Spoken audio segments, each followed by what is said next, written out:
Strēlnieku prospekts 7. Iebraucamā daļa pie mājas. Piebraucamais ceļš pie mājas. Uz to pusi ir centrs. Jā, estrāde. Tālāk. Ļoti skaistā vietā. Strēlnieku prospekts 7. Tevi gaida.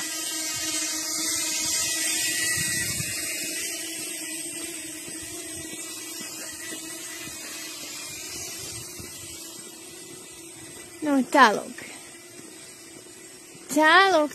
Tālāk. Es te mazliet pasteigāšos. Ļoti skaisti. Pirmā līnija. Ieejas vārtiņi, māja. Nu, tev pašam jāizdomā.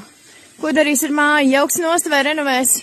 Bet gabals šitādā garumā 2200.